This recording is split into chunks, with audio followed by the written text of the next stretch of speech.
Good morning and welcome to the Trojan Baseball Fall Press Conference. Just very quickly, we'll go over the fall schedule. It'll be a busy 6 weeks for the program. Fall practice will start on Monday, September 15th with the opening day scrimmage.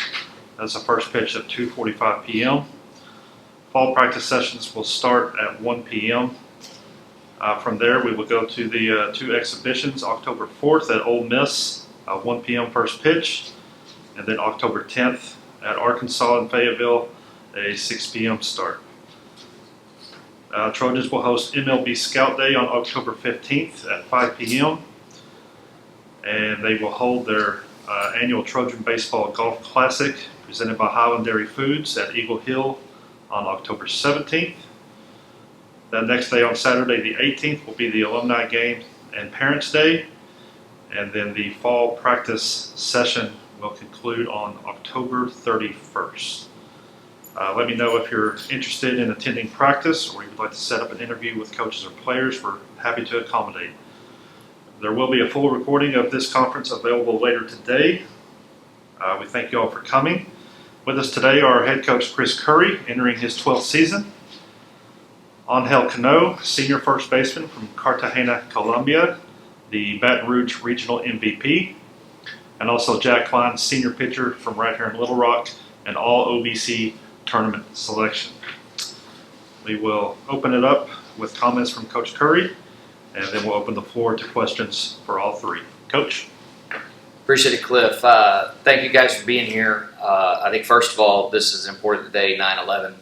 I want to make sure that we honor this day in history and pay respect to all the folks that this date means so much to. Appreciate you guys being here. I think that is a compliment to our program and where we've been and where we're going, that we have so much interest in Little Rock baseball in the fall, with every other sport starting or about to start. And that, I believe, comes off the momentum which we're still feeling from the last 10 games of the year with the conference tournament championship and then the Baton Rouge regional finals. Turns out, as we watched the rest of the postseason, that our opponent LSU was pretty good, and I think it's a feather in our cap to hand them their only postseason loss. No disrespect to them, they won the gold trophy, but I think that speaks to our team and what these guys did.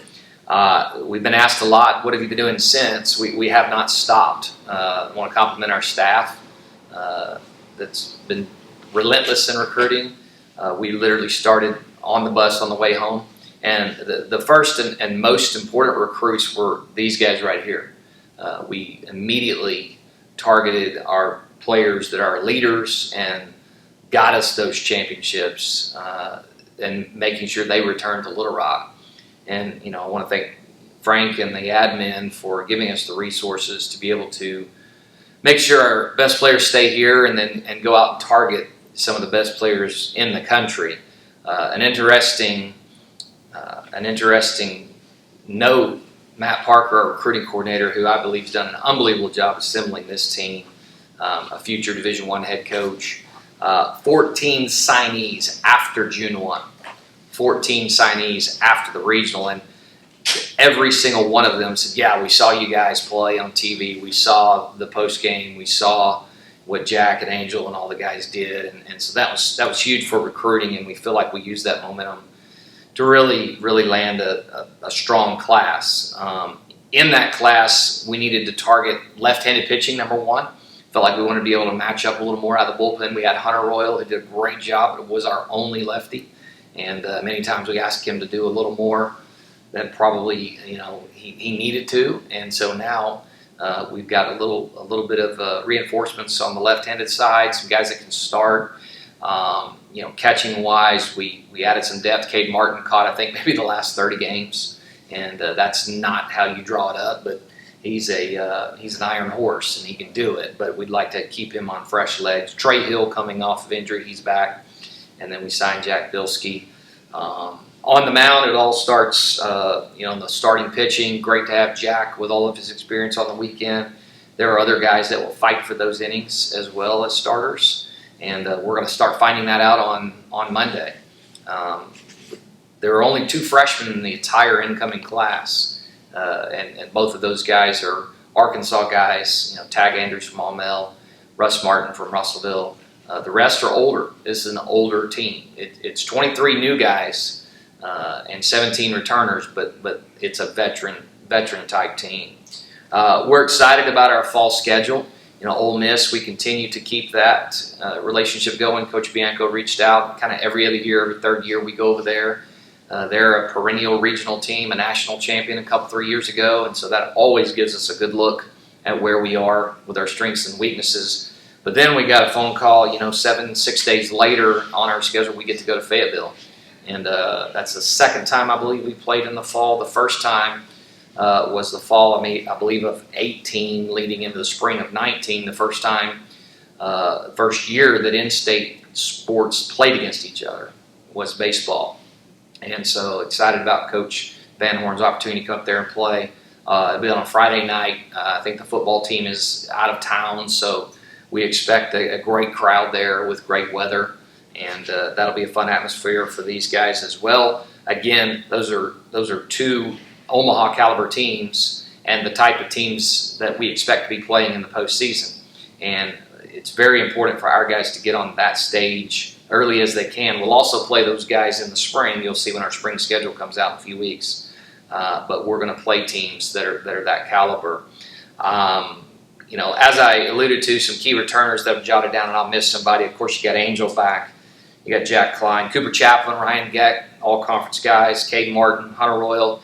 And then I think one interesting asterisk is Nico Bamba, 7th-year guy that our administration worked really hard in getting him his 7th year through. I'm not even sure I understand it all the way, but it's legal and we've got the paperwork. So, when you talk about a 2-time and maybe the only 2-time first-team all-conference player coming back and sprinkle him in the order somewhere around these guys, we're really excited. Got some other, I'll tease this a little bit, big-time staff announcements coming up that are close, and those are going to be very interesting to our fans and the followers. And so that's stay tuned on that around the corner. But could not be more excited to start on Monday with these guys and see the 2026 version of the Trojans. Well, you mentioned the incoming class and just how experienced there are, only 2 freshmen. Is that by design or just kind of how it shook out? Absolutely. I think it's a great question. It talks about the state of college baseball today with what we saw in the postseason, who we played against, and the caliber and the maturity and the age. I think if you're going to match up across the field, it takes physical, emotional, mental maturity. And first of all, these guys are big and strong. I think it's probably the most physical team we've ever had. They look like a football team out there some days. With that, the amount of at-bats and the amount of innings on the mound they've got under their belt, just experience in Division I or college pitching, we targeted that. For us to bring in a freshman, it was our opinion in recruiting, and Coach Parker leading that up, that they must be physically mature again, emotionally mature, very calm, great poise, and their talent needed to be advanced. Probably some of the best velocity we have on our team on the mound is from the freshmen. And so they've got big-time stuff on the mound. And then you've got guys that have played a lot of innings. I think you have to check me on this. Maybe there's 8 or 10 Power 4 guys on the team that have played at other places that are, some big-time programs. And so you expect them to immediately step in the batter's box or on the mound and their heart rate not be up, for them to be calm. And just only adjustment will be learn how we want them to play within our system. You talked a lot of time down in Baton Rouge about how you have to get there to learn how to win it. That's right. Whenever you were down, what did you maybe learn over that regional experience that kind of changed your perspective coming into a new season and how you needed to operate? I think the mentality changed after game 1. Even though we lost 7-0, we didn't get blown out. And I think, and that would be a great question I'd like for the players to follow up with, immediately, there are no moral victories. We want to win every game. But as we were riding the bus back to the hotel, it was okay. We could match up and play with these guys. And it felt like just immediately in the dugout that there was just a collective relief, a sigh of relief. We got this. We just played in front of 13,000 in game one. We survived it. We held our own. It was a close game till maybe later. If you look back at the box score, and then Rhode Island 22-10, and then Dallas Baptist the following morning, and then that night the monumental win.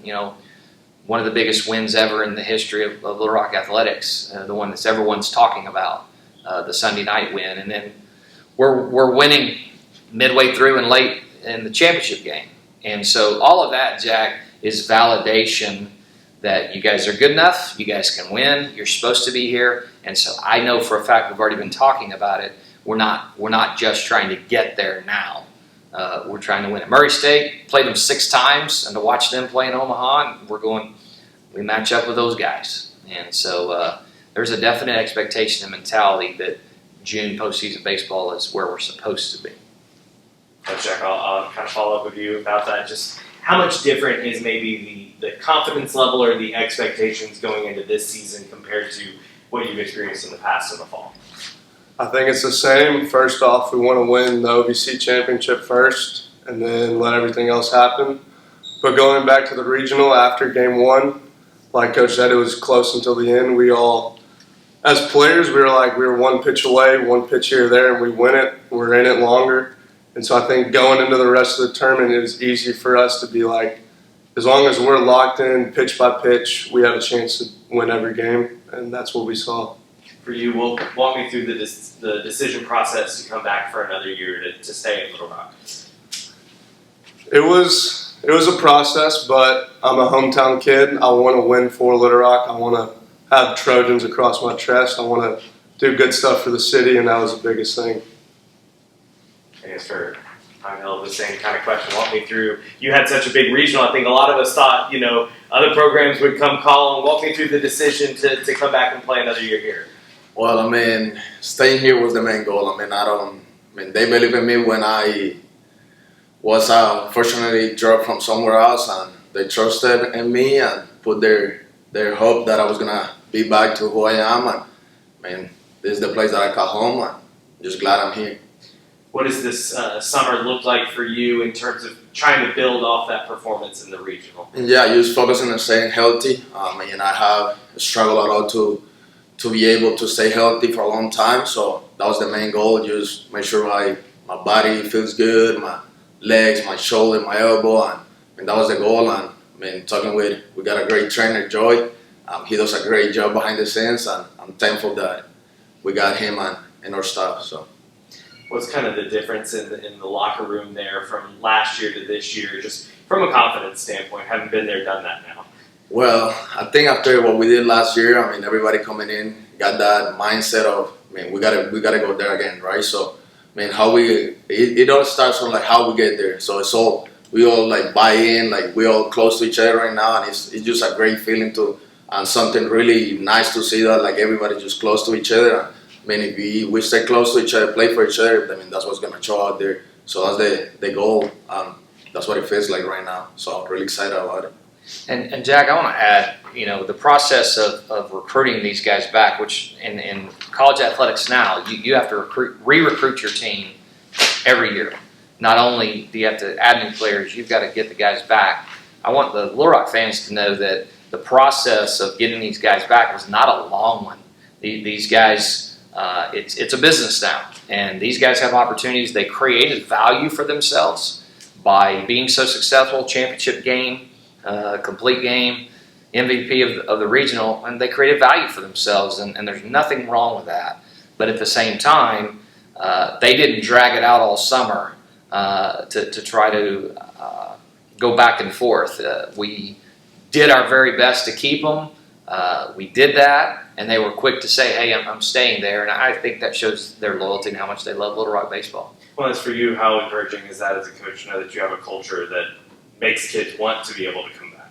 Well, that's the key. I saw a stat, somewhere that, one team that, had a great year was 98% turnover. And so when you talk about 17 returners, I think that speaks to our culture. And we've got some new staff members, as I alluded to, but the players keep returning, and I think that's bigger than myself. Any one person is bigger. It's the program, and these guys are going to get their degrees and masters, and that's important too. And they all want to be big leaguers, and they should, and they're talented, but they all have a plan of finishing, academically as well and taking care of their families. But Little Rock is a destination program, not a pass-through, and we want to remain that. And what we've told these guys is their dreams are all to be major leaguers, and they should be. But you can get to the big leagues through Little Rock. And that's why, along with, I believe, the way they're coached, the way they're developed, and the opportunities they get to play high-level baseball, just as good here as anywhere else. Kind of on that note, but how does the off season, the summer, look different for you now, just with all the rule, revenue sharing, the scholarships, the roster spots, all that changing? How has that changed your job? Changed my life calendar completely. I get asked many times, did you go to the lake? Did you take a day off? No, do not have time. That's November, December is kind of the baseball coach's summertime. I'll grow a bad beard and sit in a tree and try to see some deer, but not right now. You immediately come home from the last game. You start before the season is over, re-recruiting your team and making sure they understand their value, and we want you back, and we're going to take care of you. You immediately start addressing your needs on the road in the portal, or what I call old school recruiting with junior college guys. We're a heavy junior college program. Probably 2/3 of the team are junior college. Both these guys are junior college guys. I played junior college. I coached junior college. And so that's always going to be a lifeblood. But almost all the recruiting is going to happen in the summer nowadays. And you'll see our fall signees when they come out here in about a month. It'll be a very light class, and that used to make me nervous. And now I think it's the way it needs to be, based on the way the landscape's changed. Shifting gears to the fall schedule, I'd like to get comments from all three of you, starting with you, Coach. It's got to be a good feeling. I mean, there's got to be more anticipation for this fall schedule than probably any that you've been here for. Can you elaborate on that and just tell us what the anticipation is like going into fall? Yeah, it's two SEC West programs, and we have played good programs in our fall schedule, but there's no breather. The other part is it's inside of 6 days, and so we're going to find out immediately where we stand and where we need to get better. But I go back to that's why these guys came here. There's a couple of guys that have some ties to those programs, and so there'll be some motivation for them individually. But we just want it to become a norm and a common thread for us to be competing at that level and playing against that caliber of team. Well, I mean, facing those two teams and looking to play them is something that, honestly, I didn't expect. I had no idea we were going to play them until Coach told us 2 or 3 weeks ago. So, when I found out, I was excited. Everybody in the locker room is just looking forward to that. It's something that actually, give us a little bit more motivation to, keep working and just to see, and we can't wait to go out there and play them and see what we're made of. And, it's actually going to also help us build into the season, because playing two big schools like that just gonna show us what we need to work on and build from there. So really excited about it. I think, like Coach said, those are the kind of teams that we'll want to play later in the postseason as we go deeper. So I think it'll be a good challenge for us. Shows us how we match up with them, what we need to work on, what we need to do less of, and it'll give us a good basing of where we need to start for the season. Coach, when we spoke before last year, when the preseason poll came out, I remember you saying that it wasn't the worst thing in the world that y'all were picked second. Yes. To have that target off of your back. Coming off the back of terrific postseason run, where undeniably there's going to be some of that target back on your back, how much has your feelings towards that changed or remained the same? I think there's going to be a permanent target on Little Rock baseball, and that should be the way it is. If you're a a year in and year out program that is championship level, you should be circled on opponents' schedules. I know we have certain opponents that we circle. They're all games that we expect to win, but you're human, and you as you do your scouting report, you understand how successful your opponents have been. And so, Max, I think they'll be a permanent target. We're not going to slip up on anybody. We're going to sneak up on anybody. But I believe going into last year when the mindset shifted, and the players can speak to this, but we started focusing more on how we were playing instead of standings. It wasn't going very good there for a while. You were at every game. And the message that we have tried to send as coaches, if you look back the last 2 years, there's been 2 championships in the last 2 years by Little Rock Baseball, but 1 in the regular season, 1 in the tournament. What there hasn't been, and the challenge has been to these guys, is a consistent wire-to-wire winning. And it's been a really good regular season and then a not-so-good postseason or vice versa. And so now we want consistency. And that's been the message to our team, and their message to each other as leaders is, let's be the same team weekend and all 15, 17 weekends. Let's not have a hot or cold spell. Let's not have to come from behind. And if we get out ahead, let's not look over our shoulder and play it safe. And so, I think whether you like it or not now, Little Rock Baseball's probably got a target. I'm sure we'll probably be picked pretty high, but then preseason rankings anymore in any sport, I don't. That's very difficult to do now because of those roster changes, no matter what ball you're playing with. And so I like it, and it needs to become an expectation. Coach, you might have answered this question already, but in terms of last season's success, the number one thing that I was talking to my friend Jack over there about last season was the fact that this is really going to help recruiting. How has it affected recruiting, within the off season, and knowing that teams aren't going to look at Little Rock as a surprise anymore, and actually are going to take you guys as a serious threat. How are you guys handling that mentally heading into fall ball? Well, great question. And as I've talked about before, the first and most important recruits are right here, your returning players, and they wanted to do that again. And then when you go out to the portal or you go out to high school baseball or junior college baseball and look for the needs of filling your program, you immediately get a call back. You immediately get a connection with the recruits that they saw who you are, they saw the program, and they saw those guys competing on the stage that they want to be competing. These guys know a lot of the recruits, and they're able to tell the story. That's more powerful than anything. And I try to say to recruits, hey, ask a player what it's like to be inside this program. I know, Angel has friends that are now playing here, same with Jack, and they call them and say, what is it like to be inside the program? But with all the great coverage that we got, both with our team and our social media, the way you guys covered us, you kind of helped tell our story for us, and it's still, that wave is still going. I thought it would have slowed down. It hasn't, especially in recruiting. We're still trying to milk every drop out of that we can get. Jack, for you, you had Jackson the last couple of years. He was kind of the face of that rotation. Now that he's moved on and you are kind of stepping into that role, how does that maybe change mentality or change expectations going into the new year? It doesn't change anything. Since I told the coaches when I got on campus, I didn't care if I was a starter, bullpen guy, closer. I want to help us win.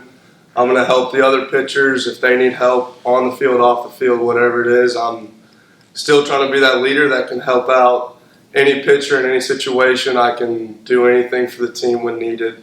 And that's all I'm trying to do is help us win. Just for both guys, when you're on the phone or in person, with a recruit, what is your pitch? What are you telling them about Little Rock baseball?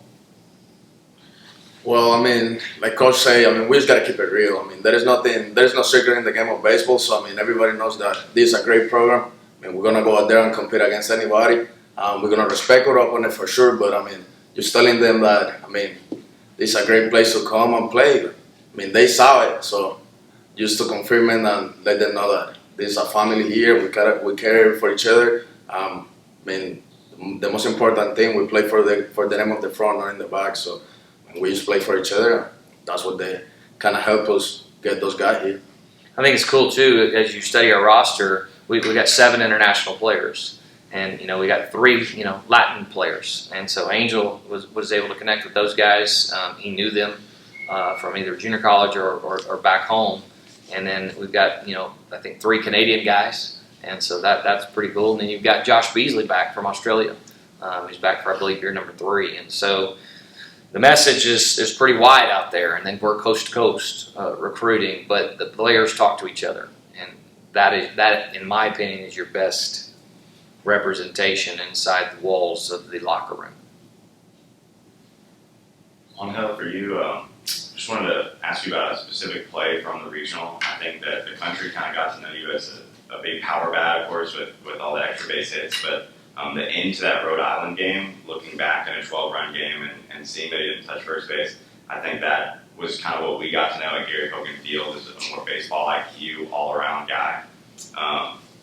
Is that something that you always look for, or is that something where that replay is involved and so you're specifically more tuned to it at the regional? Well, I think our coaching staff do a great job of focusing in the little things. We got to be able to do the little things right to be able to accomplish big things, right? So that's one of the things that we talk about, like just picking up all the little things. Something that I'm used to, just checking the runner. I'm gonna check him. I'm gonna check that runner 300 times, but that was the only time someone missed, and I know I was sure that he missed. And to give let's check it. I was 100% sure that he missed the bag, and only one time. That was the only time someone missed. It was to close that game out. I'm glad he helped. Yeah, and that's a great. Funny you bring that up. Just yesterday, we were watching a play from scrimmage, and we were talking about first baseman's job is to look down, see the foot touch the bag, and then trail on a double.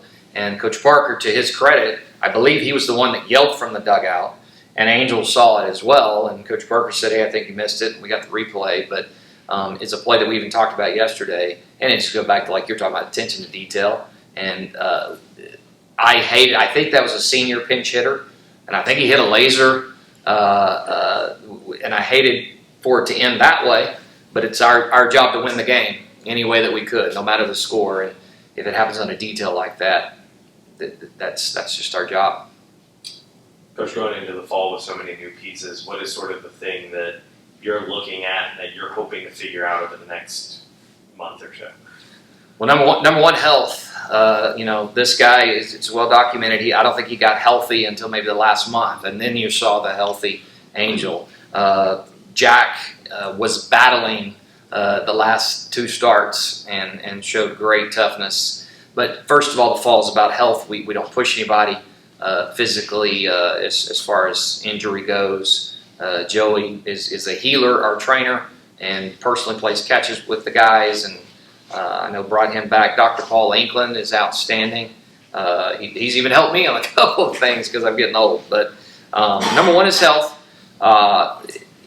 Strike throwing, we need to get a lot better at that. We need to get a lot better at our overall strike percentage. We need to get a lot better at 2-out and 2-strike pitching as we kind of took a inventory on ourselves. That's where we can get better. And then quality depth out of the bullpen. Being able for guys to come in and immediately match up with a left-handed hitter or a right-handed hitter. I would like to see a left-hander in our rotation. Haven't had that a while. If you could go right, left, right, and maybe throw off the balance of the opposing team, or I don't know, maybe it's left, right, left. Historically, left-handers have a winning percentage. I think in the big leagues, it's just different, and so that's being able to show a lot of different looks.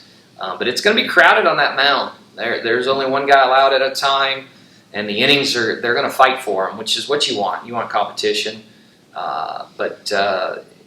We'll be deeper behind the plate. I believe the catching is like offensive line. It's a core unit. It takes more than one guy. Middle infield, we're going to be able to run through the middle. There's some speed. Zach Henry made some Spider-Man catches there out on the wall there in center field. I like the 2 guys that are coming in that are center fielders, and O'Brien from Mississippi State, and then Coyle, the Canadian from junior college. And so, Ty Rhodes, he's a Swiss Army knife. Ty can legitimately play third and played a great third base now. Ty is an outstanding outfielder. Ty will also catch. And so he's a true utility guy. Well, how much do you try to set up a rotation lineup at this point in the year versus we're just trying to improve certain skills and then figure that out once the spring rolls around? We do not try to set up a weekend rotation or what we might think be an opening day lineup at all. The first thing, this may seem elementary, we should make sure we got 2 shortstops, 2 second basemen, 2 first basemen to play on either side. But what we do is we do try to match up the pitchers versus a certain group of hitters on some days. Well, let's say if Jack is working on a pitch and he needs to see left-handed hitters, well then we might stack 4 or 5 left-handed hitters for him to see. I think one thing that would be great for our left-handed hitters is to face our own left-handed pitching. And so we might look at it that way to try to balance out the looks and get them used to it. Get Angel to see some different type of arms. We'll run those freshmen out there against some older hitters and early find out what they're made of. And you might find something. And so lineups for opening day, not a thought. Balance and answering questions about who can do what, absolutely. And then it'll be hard when you go to Ole Miss and then you go to Arkansas, because then we're going to have to play one lineup. But there'll be mass changes throughout those games. We will not pitch anybody any more than 2 innings in those games. Just keep everybody's outing short. And we expect a guy like this to throw 100 innings, so I think that count starts like now. It's like a battery. We want to keep him on green. Well, and my last one, you talked about adding depth in the bullpen. Is that something that over the course of playing y'all's long run through the conference tournament and then the long run through the regional, you kind of realized was an area of need? Just if you're going to have that many innings in 2 weeks. No question. And by the way, a name that I would be remiss to mention, Malcolm Brown. Malcolm's back. The iconic picture of Trojans, which I think is just could be a statue, but I just think that represents everything that we're about. And then what I love about that picture of Malcolm even more is Malcolm's story. From you were there at the press conference, from almost hanging it up to now being a dad, and now he's close to his degree. But Malcolm Brown is back. There's a guy. Does he provide depth in the bullpen? Is he a starter? But I felt like we were an arm or 2 short. And so that was the immediate focus of recruiting is, man, let's not run out of arms. And that's what everybody's hunting for in recruiting. But if and buts, if we had a couple more arms and these guys weren't gassed, who knows? Maybe it's us in Omaha. Coach, I'm pretty sure you noticed this last year, but I thought it was pretty funny. But when Gagewood went off and had his historic 19 strikeout game in the College World Series, he did the whole Arkansas thing. I'm just like, wait a minute, we know who did it first. So hold on now. So I'm pretty sure y'all got a kick out of that. But one thing that I'm thinking about when it comes to fall ball is keeping your guys engaged. How do you do that? Obviously, you guys have veteran guys on your team, but how do you do that, seeing as how your season doesn't start for a couple more months? And I guess it's a question for the whole row up there on the panel up there. I think it starts with the leaders on the team. First of all, holding each other accountable to a standard that we're supposed to play here at Little Rock. We do try to compete in everything, and so they understand that. There's not an opponent with a different color jersey in the other dugout. However, everything matters. We're grading them constantly, whether it be quality at bats, whether it be strike percentage, leadoff men out, 2-out pitching. We're constantly grading them and measuring things. And if you don't measure anything, you don't get better at it. The fall games are some carrots to look forward to, and I hope that that's not a fear motivation for a player. He's embracing those type of games. Could be for some that, hey, you better get ready. But to keep them engaged, we do a lot of other fun things besides scrimmage. We've had some, outings off the field, getting to know each other away from competition. But I hope that they push each other to compete. If Jack is facing Angel, I want that to be a showdown. And I want it to be a war. And that will show up on game day. But I'd be curious, like you said, to hear their thoughts. Yeah, absolutely. It all starts from us. We gotta make sure, we just make sure that we all stay with each other.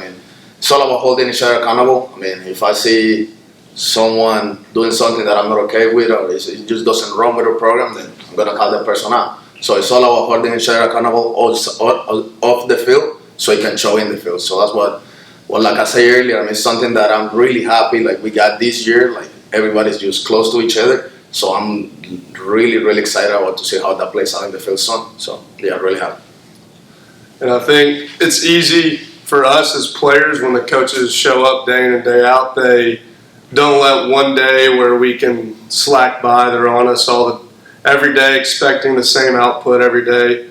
And then from a player standpoint, going in the locker room and being able to joke around with all the guys makes it easier when someone is slacking, that you can be, hey, come on, we don't expect that from you. We expect better. It's easier when you're able to be friends with everybody. And Coach, I guess, looking at your roster, or at least just the early parts of it right now before the season gets underway, or even before fall ball gets underway, what do you want the identity of this team to be at its core? Last year had its own thing, and obviously that's for success. What was going to be the identity of the core of this squad this year? Consistency. We want a regular season that has consistent winning as a part of it, and then we want to be known as a team that plays their best in the postseason when it matters the most. And that has been the message throughout the fall, is consistency. Who can show up every day on time with their body ready to play and then mentally in tune with what we're asking them to do. And then you got to do it. You got to make plays. You got to make pitches. You got to have great at bats. That's the expectation. We can't ignore it. It will always kind of follow us what happened last year, but we can't allow last year to beat us because we relax and get a lot of pats on the back right now, and that's great. But we got to move forward, and we can't lose that momentum. But I don't think these guys will. I think there's too much competition for jobs and at bats and innings. I think they're not. They want another ring, and they want another ring. And they want to stay longer in the postseason, and we were very close to Omaha, and I think they kind of they were able to look over the fence a little bit and see that Omaha is just right over there, and I think that leaves us hungry for it. Coach, just right quick, can you talk about October 18th and the opportunity for Trojan fans to come and see the team? Absolutely, thank you, Brandy. That's going to be a fun day for the entire community, no matter what your connection to the program is, whether one of our great alumni who helped build it, whether you're just a supporter, parents, the community. I think the administration's got a great ceremony set up to celebrate these guys and the great job that they did, and just really enjoy it and kind of high-five each other and say great job at kickoff for the season. There'll be some great food there. It'll be an opportunity to see all the players. They'll all play. It's an inter-squad game, and just meet everyone. And whether you're a donor, whether you're a fan, whether you're an alum, a parent, and you can come out to Gary Hogan Field and enjoy these guys and like I said, celebrate and enjoy what they did, and then get excited about the new players. It'll be a lot of fun, and I appreciate how hard the administration's working to put that day together. It's going to be great. Lastly for me, Coach, at Arkansas, at Ole Miss, taking on Division I teams that have played in several NCAA tournaments. What does that do for your squad just in this time in fall ball in terms of just getting better? And are we going to see more of that, seeing as how you guys, Little Rock is now at that level now where they're like, Division I teams are taking you guys as a serious threat and are willing to face you guys during fall ball and things of that standard, just so you guys can get better and prepare for the season ahead. Yeah, we had a lot of top 25 ranked programs reach out and want to play us on weekend series after the postseason, and that they would not do that if the RPI was not high, if that series would not make them better and test them. I want personally these guys, if there were any doubt, and there shouldn't be any doubt in these two particular, but there may be other guys that are new that are wondering, can I perform on this stage? Do I have what it takes to line up against this level opponent? And a fall game is priceless for that because obviously it doesn't go on your spring record. And you're able to do a few more things and put guys in different positions that you may not necessarily do in the spring. But I think mentally, when we come back around to those games in the spring, they'll have realized they've already done it, they've already seen it, they've already been there. Of course, the crowd's different, but these guys handled the crowd great. And I think we talked about that and we prepared for that. We did fly ball communication one day with some really loud, let's say, Louisiana music on and just things like that, and trying to get them prepared. And they handled that beautifully. But like your freshmen, your JUCO guys who haven't seen it, just for them to go there and kind of give them 30 seconds to kind of look around, and then we have to bring them back down to earth. And that's why we don't allow anybody to take videos or pictures or cameras or anything, because we're not a fan. We're there to win a ball game, and if you don't start that mentality in October, you won't have that mentality in June when it matters the most. You talk about consistency. I think one of the things we saw last year, not to excuse anything, but was injuries were really hampering with that, up and down regular season. Is that just a injuries happen kind of thing, or are there any kind of adjustments you make in the off season and how you approach, keeping guys healthy? I think some coaches, and I don't have anybody in mind when I say that, it's just coaches in general, all sports. Injuries can be an excuse, and then sometimes they can be a reason. I think last year with the final game, 6 of the guys that were in the starting lineup for the final game were out at the same time during that stretch run, including this guy. And then, nobody knows, but this guy was battling some stuff at the end of the year. Neither one of them have had major medical issues, but that definitely affected us. What we got to get better at is realize injuries are part of the game, and the next man has to step up. And we can't let things spiral out of control and lose back-to-back games. And that's a sign of depth in your program. It's our job as coaches to answer that question through recruiting and make sure that if, God forbid, somebody does get hurt, that we do have a quality player to step up. But injury has to be part of the story of Little Rock baseball. And I think the way that you look at it is the way these guys bounce back. Zach Henry was, it felt like we were duct taping him up every game to get him out there. And, Angel and all those guys. And so how can you play through injury? How can you come back? How can you recover? But then how can you prevent it as well? I will take one more question, and then if anybody wants to get anything individually, we can do that, and then get these guys ready for lunch, afternoon classes, whatever they may have. Okay, just one more for you. Just being a guy that went to high school here, left state for junior college, came back, one of the non-linear paths that Coach Curry talks about a lot. And I know it doesn't really matter to you what day you pitch when you're out there on the bump, but is there any extra excitement getting the chance to compete for a Friday spot, just knowing how long the journey's been to get back here for the final year? Obviously, I think any pitcher with the right attitude wants to be the Friday guy. They want to be the one starting the game, setting the tone for the weekend or the series. So I look forward to that. I take pride in how I handle myself on the mound, how my teammates can rally around me. So I'm trying to do that this fall, try and help the team come together as one, and then do that game 1 of the season. I can follow up with that. When Jack came to the program, kind of his story, and he won't mind me saying this, I think you signed maybe in the summer. It was later in the recruiting process, and he was a guy that we didn't know where he would fit in, and we had kind of said, there could be a good bullpen piece, a strike thrower, and we get through his first fall, and I don't know if he'd allowed a run, just putting up zeros and every time this guy went out. And then he had to earn his spot by pitching out of the pen early. And then we used him as a stopper, as I like to call it. Not the closer, but when we feel like the game's on the line, 6th inning, 5th inning, 7th inning, we put the guy in to slam the door. And that was him, talking 2 years ago. And then he earns his spot, but pitching up there with a Haas Brewer, who's doing awesome, by the way, with the Mets farm system. And now Jackson Wells, who worked for the Astros. And this guy willed his way into that rotation from a guy that had low expectations coming in, but quickly changed the expectations. And so I don't see Jack doing anything differently moving forward, but that's a great point. Any closing comments, Coach? I appreciate the coverage. You guys work hard. I know there are a lot of other sports going on, football season, which I love. But hey, thanks a lot. It's for these guys. I'm glad you covered these guys and give them a chance to tell their stories out there. The answer is always yes anytime you want to come talk to us or come out to the field. Thanks, Cliff. Thanks, Nate, for all your hard work. Brandy, Michael, appreciate it.